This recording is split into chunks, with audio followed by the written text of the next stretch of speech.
नमस्कार, आप सभी लोगों का स्वागत है हमारे खास प्रोग्राम में। प्रिय दर्शकों, आज के इस वीडियो के माध्यम से हम लोग चर्चा करेंगे पाठ संख्या 55 के बारे में। हम आपको यही कहेंगे कि पाठ का अगर क्रम नहीं टूट रहा है तो निश्चित है ज्योतिष आपका तैयार हो रहा है। आज के इस वीडियो के माध्यम से हम लोग जानेंगे पूर्ण योगकारी ग्रह कौन। योगकारी और पूर्ण योगकारी में भेद है। योगकारी तक आपने सीखा है, आज हम लोग सीखेंगे पूर्ण योगकारी ग्रह के बारे में। आपने पढ़ा है पीछे पाठ में कि गुरु और शुक्र नैसर्गिक रूप से शुभ ग्रह हैं और शनि अशुभ ग्रह हैं, लेकिन तात्कालिक रूप से अगर शनि त्रिकोण के स्वामी बनते हैं तो क्या उस जातक के लिए, उस पत्रिका के लिए शनि अशुभ होंगे? नहीं, शनि वहां पर शुभ फल प्रदान करने वाले बन जाएंगे। तो तात्कालिक और नैसर्गिक को भी आपने सीखा है, योगकारी और शुभ को भी आपने जाना है। केंद्र के स्वामी 1, 4, 7, 10, केंद्र के स्वामी यानी 1, 4, 7 और 10 ये केंद्र के स्वामी हैं। पहला भाव, चौथा भाव, 7वां भाव और 10वां भाव ये शुभ कहे गए हैं, लेकिन हमेशा अपनी शुभता को कायम रखने में सक्षम नहीं हो पाते। केंद्र के स्वामी कौन से लगन में होंगे और कौन होंगे, इसके बारे में हम लोग आगे समझेंगे। कौन सा ग्रह अपनी शुभता को कायम रखने में सक्षम नहीं होगा। आज फिलहाल आप ये समझिए कि पूर्ण योगकारी ग्रह कौन। और त्रिकोण के स्वामी,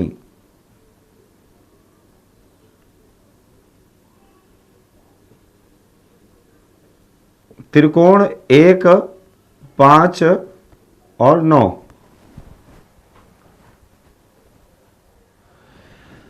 केंद्र के स्वामी को शुभ कहते हैं, शुभ मान लेते हैं अभी, और त्रिकोण के स्वामी को योगकारी कहते हैं।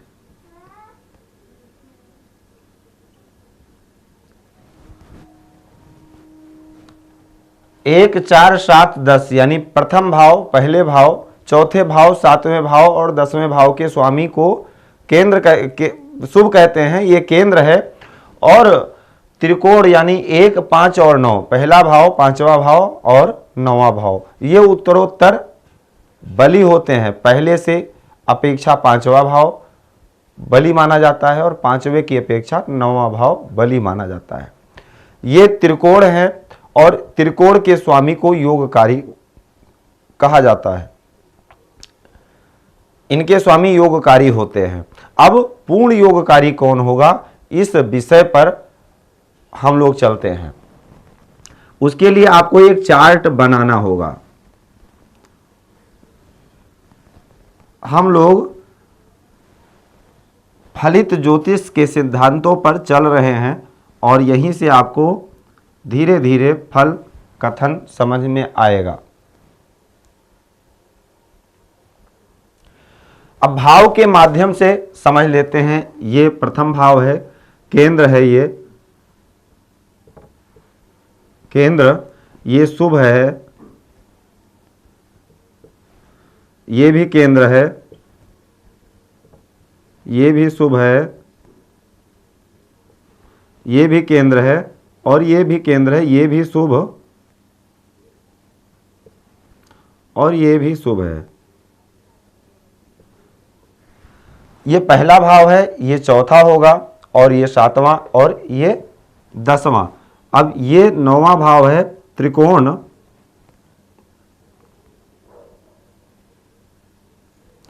योगकारी,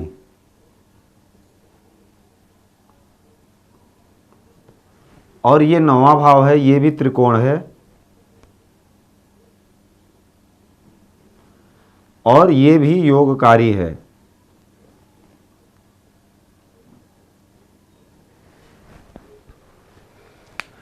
एक, 4, 7, 10, 1, 5 और 9 केंद्र और त्रिकोण केंद्र के स्वामी शुभ और त्रिकोण के स्वामी योगकारी कहे गए हैं। अब इसके लिए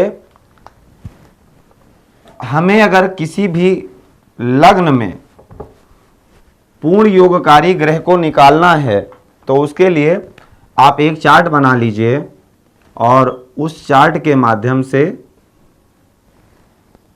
समझिए।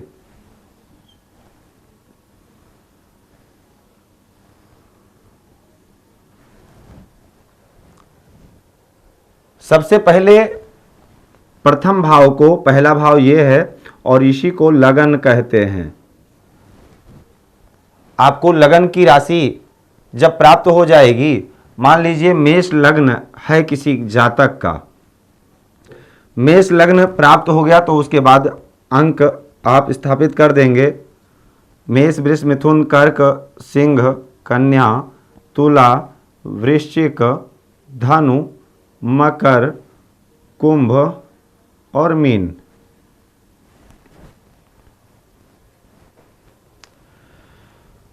तो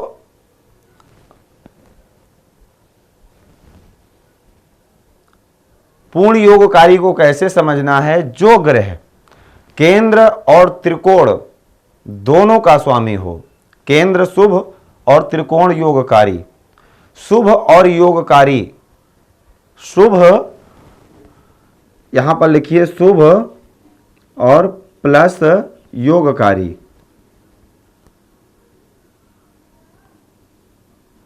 बराबर पूर्ण योगकारी।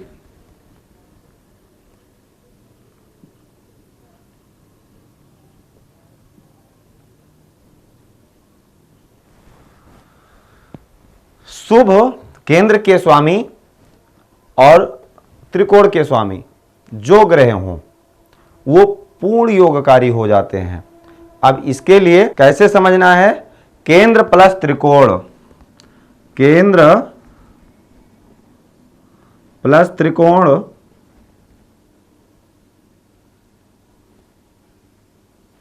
बराबर पूर्ण योगकारी।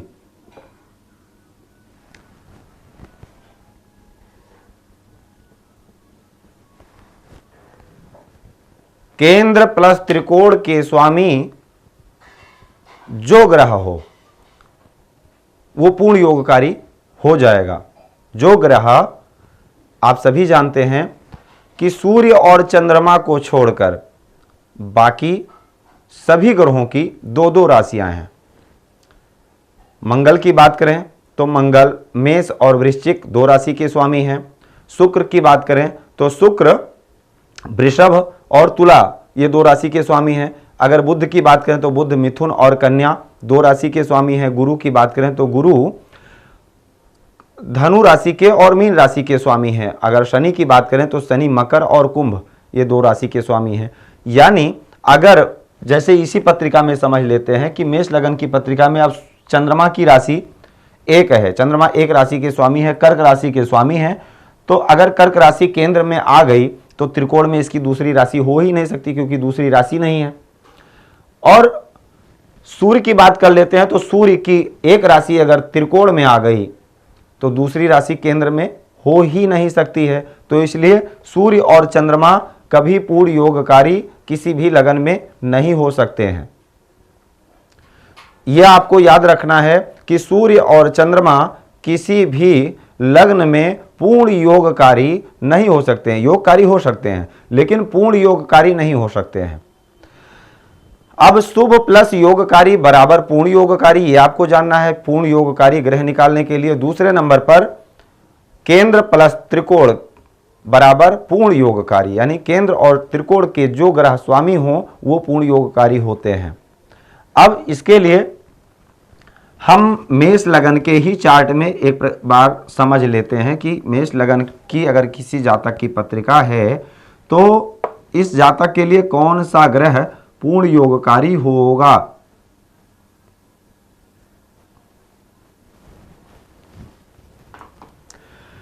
तो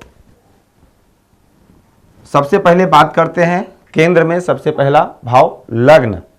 तो लग्न के स्वामी मंगल, पहले भाव के स्वामी मंगल हैं। प्रथम भाव के स्वामी मंगल, चौथे भाव के स्वामी चंद्रमा,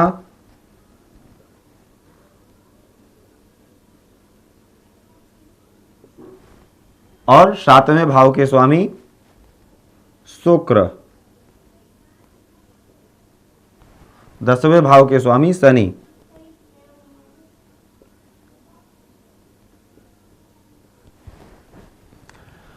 अब त्रिकोण की बात कर लेते हैं। ये हो गया केंद्र। त्रिकोण के स्वामी कौन कौन है? तो त्रिकोण पहले भाव की चर्चा हो ही चुकी है। पांचवें भाव के स्वामी सूर्य और नौवें भाव के स्वामी गुरु।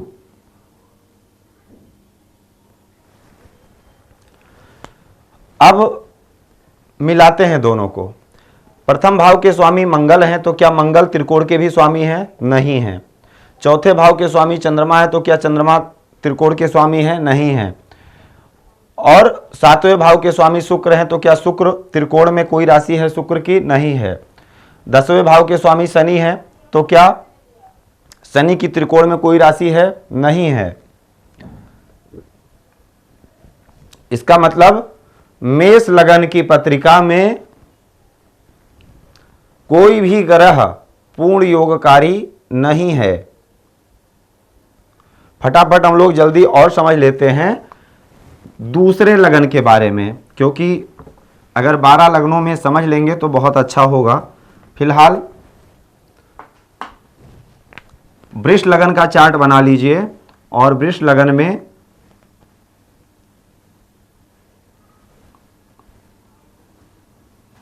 देखते हैं कोई पूर्ण योगकारी है या नहीं। तो यहाँ पर 2, 3, 4, 5, 6, 7, 8, 9, 10, 11, 12, 1।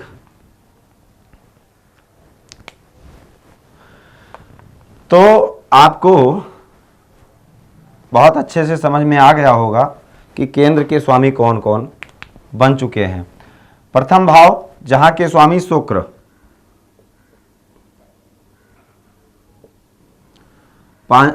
चतुर्थ भाव जहां के स्वामी सूर्य, पंचम भाव माफ कीजिएगा सप्तम भाव जहां के स्वामी मंगल,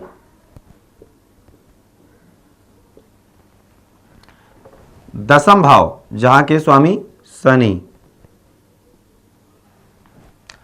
अब त्रिकोण की बात कर लेते हैं। तो पंचम के स्वामी बुध हैं, यानी त्रिकोण का दूसरा त्रिक जहां के स्वामी बुध, और नवम भाव जहां के स्वामी शनि। अब केंद्र के स्वामी शुक्र हैं, तो शुक्र क्या त्रिकोण में है? नहीं है। सूर्य चतुर्थ के स्वामी हैं, तो क्या त्रिकोण में सूर्य की कोई दूसरी राशि है? नहीं है। बुध मंगल जो कि सप्तम स्थान के स्वामी है, तो क्या मंगल की दूसरी राशि त्रिकोण में है? नहीं है। शनि जो कि दसम स्थान के स्वामी है केंद्र के, तो क्या शनि की दूसरी राशि त्रिकोण में है? बिल्कुल है। तो शनि देव त्रिकोण और केंद्र दोनों के स्वामी हैं। तो यहां पर वृष लगन की पत्रिका में शनि देव पूर्ण योगकारी बन जाएंगे। वृष लगन के जातक के लिए शनि देव सबसे शुभ फल प्रदान करने वाले होंगे। अब आपने नैसर्गिक रूप से क्या पढ़ा है कि शनि देव नैसर्गिक रूप से अशुभ ग्रह हैं, लेकिन वृष लगन के जातक के लिए शनि देव पूर्ण योगकारी बन रहे हैं। एक लगन पर और बात कर लेते हैं। मिथुन लगन, जो कि आप सभी जानते हैं ये द्विषभाव लगन है।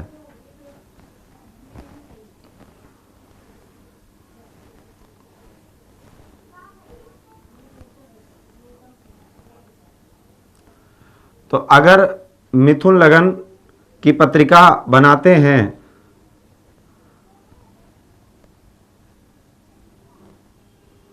धनु मकर कुंभ मीन मेष वृष,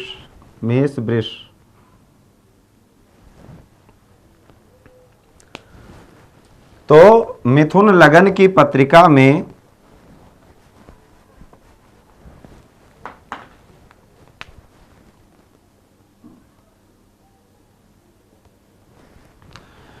लग्न के स्वामी यानी केंद्र का पहला भाव जिसके स्वामी बुध, चौथे भाव के स्वामी भी बुध और सप्तम के स्वामी गुरु,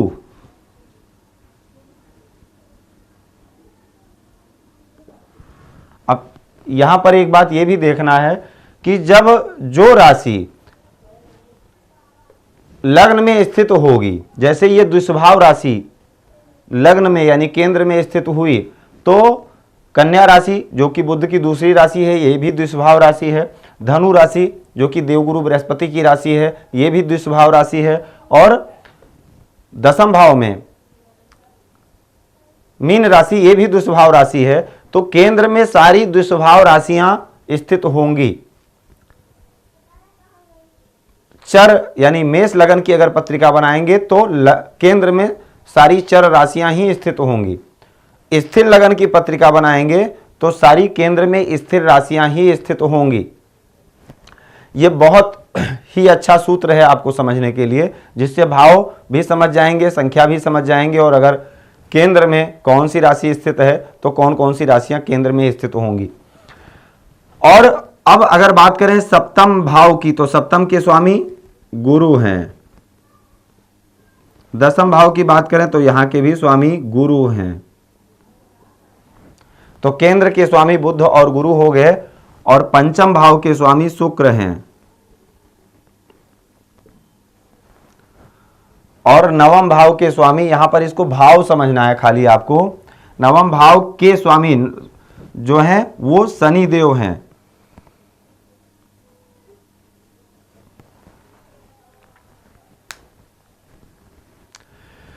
तो सबसे पहले नंबर पर बुध की राशि क्या त्रिकोण में है? नहीं है।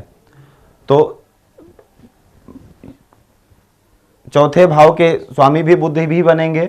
और गुरु की बात कर लेते हैं, तो गुरु जो कि चतुर्थ सप्तम और दसम के स्वामी हैं, तो गुरु की जो दोनों राशियां हैं वो केंद्र में हैं, और गुरु क्या त्रिकोण में है? नहीं है। तो यहां पर भी अगर देखा जाए तो मिथुन लगन में कोई भी ग्रह पूर्ण योगकारी नहीं है। शनि की राशि केंद्र में एक राशि मूल त्रिकोण राशि जरूर है भाग्य स्थान में, जो कि योगकारी स्थान है, लेकिन पूर्ण योगकारी यहां पर भी शनि नहीं बनेंगे, यहां पर शनि नहीं बनेंगे। तो मिथुन लगन की पत्रिका में कोई भी ग्रह पूर्ण योगकारी नहीं होगा। कर्क लगन की बात कर लेते हैं।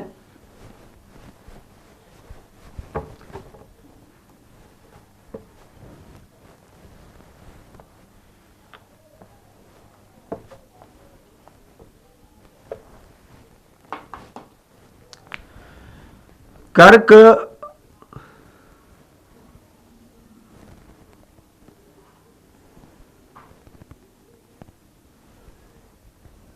लगन का जब हम निर्माण करेंगे तो ये चर राशि है।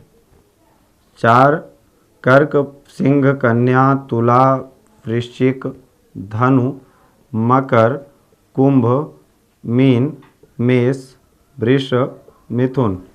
आपने देखा ना, 1, 4, 7, 10, 1 ये सारी चर राशियां हैं, केंद्र में स्थित हैं। तो प्रथम भाव यानी प्रथम केंद्र के स्वामी चंद्रमा हैं। चौथे भाव के स्वामी शुक्र हैं।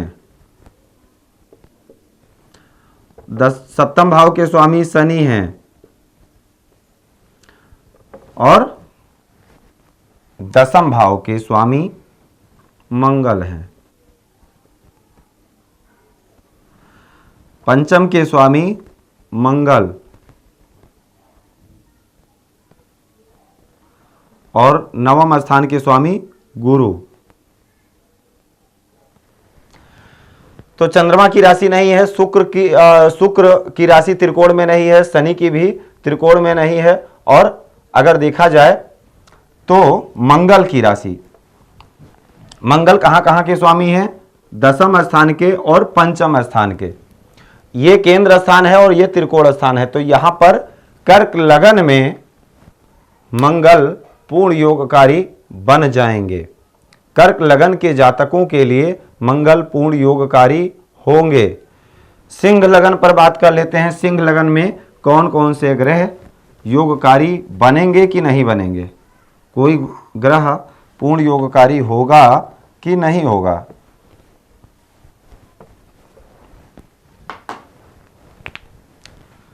सिंह लगन में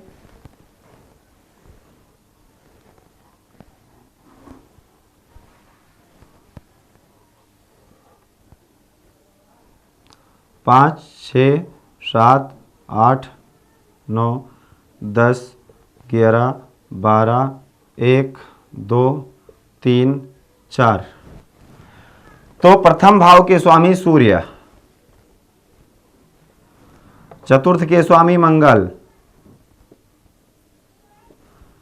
सप्तम के स्वामी शनि, दसम के स्वामी शुक्र,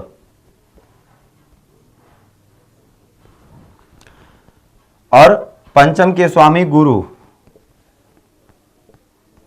नवम के स्वामी मंगल।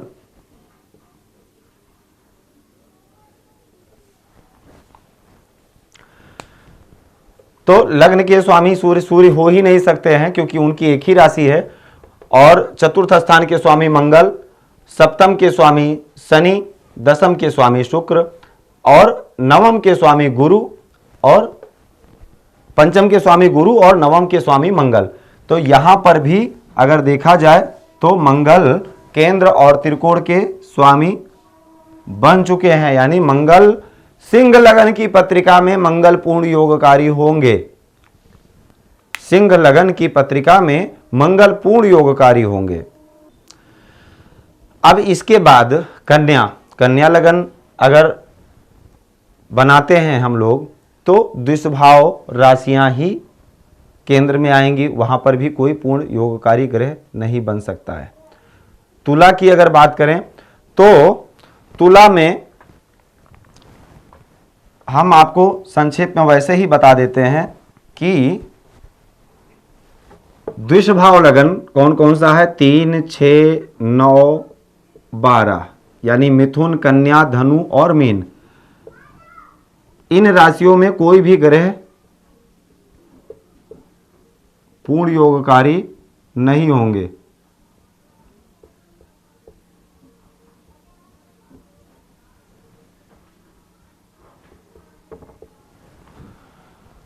ये 4 राशियां हैं जिसमें कोई भी ग्रह पूर्ण योगकारी नहीं हो सकते हैं। ये पक्का आपने वैसे ही समझ लिया है, क्योंकि द्विषभाव लगन की अगर पत्रिका बनेगी तो कोई भी ग्रह पूर्ण योगकारी नहीं बनेगा। दूसरे नंबर पर सूर्य और चंद्रमा। सूर्य और चंद्रमा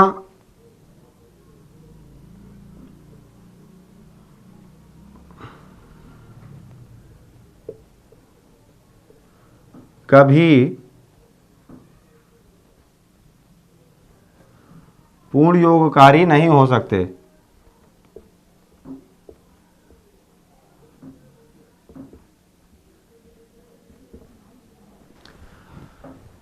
सूर्य और चंद्रमा कभी पूर्ण योगकारी नहीं हो सकते। और कौन कौन से ग्रह हैं जो पूर्ण योगकारी नहीं हो सकते हैं, इसके बारे में जान लेते हैं। मंगल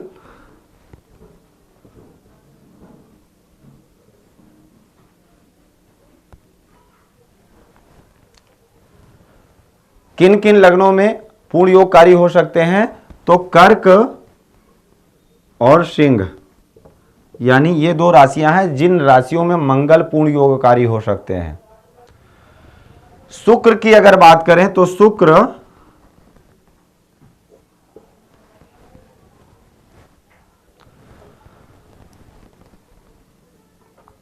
मकर और कुंभ, ये दो राशियां हैं, शनि की राशि है।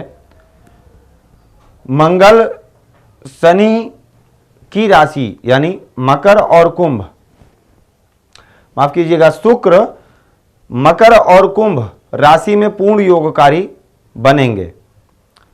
और अगर शनि की बात करें तो शनि देव वृष और तुला, ये दो राशियां हैं जिसमें पूर्ण योगकारी बनेंगे। तो यहां पर मंगल, शुक्र और शनि हो गए, ये तीन ग्रह पूर्ण योगकारी बन सकते हैं, बनेंगे। कौन कौन से लगन में? मंगल कर्क और सिंह लगन में, शुक्र मकर और कुंभ लगन में, और शनि देव वृष और तुला लगन में। और अब यहां पर क्या लिखा है? सूर्य और चंद्रमा कभी पूर्ण योगकारी ग्रह नहीं बन सकते। इसके बाद आप यहां पर लिख दीजिए बुध और गुरु। बुध, गुरु, सूर्य और चंद्रमा ये कभी पूर्ण योगकारी नहीं हो सकते। कौन कौन सी राशियां हैं जिसमें पूर्ण योगकारी हो सकते हैं? कर्क ग्रह मिल सकते हैं आपको, कर्क, सिंह, मकर, कुंभ, वृष और तुला। तो कितना आसान है ना समझना, ग्रहों का पूर्ण योगकारी निकालना। जो ग्रह पूर्ण योगकारी होगा वो अपनी दशा अंतरदशा में बहुत ही अच्छे शुभ परिणाम को देगा। बस इसका तात्पर्य यही है। इसको फल कथन में आगे और विस्तार से समझेंगे कि योगकारी और पूर्ण योगकारी कितना फल प्रदान करेगा, किस प्रकार से फल प्रदान करेगा। ऐसे ही दशा क्रम को हमको समझना है कि अब किसकी दशा आएगी इसके बाद। जिसकी दशा आ रही है वो ग्रह योगकारी है, शुभ फल प्रदान करने वाला है, या पूर्ण योगकारी है, या अशुभ स्थान नाथ है तो अशुभ फल को देगा। इसी प्रकार से फल कथन करने में बहुत ही सरलता होगी। अगर इन बेसिक को आप तैयार कर लेंगे तो निश्चित है आपका, समझ लीजिए, हर प्रकार से आप अपने आप में मजबूत हो रहे हैं। ये वेद की आंख है, चक्षुषी विद्या कहते हैं, वेदांग है, वेद का अंग है, तो ये कभी निरर्थक नहीं हो सकता है। अगर अध्ययन करेंगे निश्चित है इसका परिणाम स्वरूप आपको बहुत ही अच्छा मिलेगा। तो हम आपको यही कहेंगे, पाठ को क्रमबद्ध तरीके से अगर आप अध्ययन करते रहेंगे निश्चित है आपको बेसिक आपका कंप्लीट हो जाए, उसके बाद आपको आनंद आ जाएगा। 100 पाठ तक आप कंप्लीट कर लीजिए और उसके बाद आप खुद अपने आप पाठ को अध्ययन करेंगे, बोलने की जरूरत नहीं पड़ेगी। 1 से लेकर 100 पाठ तक आप पढ़ लीजिए। अभी हम लोग 55 तक पहुंच चुके हैं, मात्र 45 पाठ और बचा है। इसको आप अध्ययन कीजिए, बेसिक आपका कंप्लीट हो जाएगा। तो आज के लिए सिर्फ इतना ही। आप सभी लोगों का बहुत बहुत धन्यवाद। प्रोग्राम अगर आपको अच्छा लगता है आगे बढ़ाते रहें, लाइक शेयर करना बिल्कुल मत भूलें। धन्यवाद।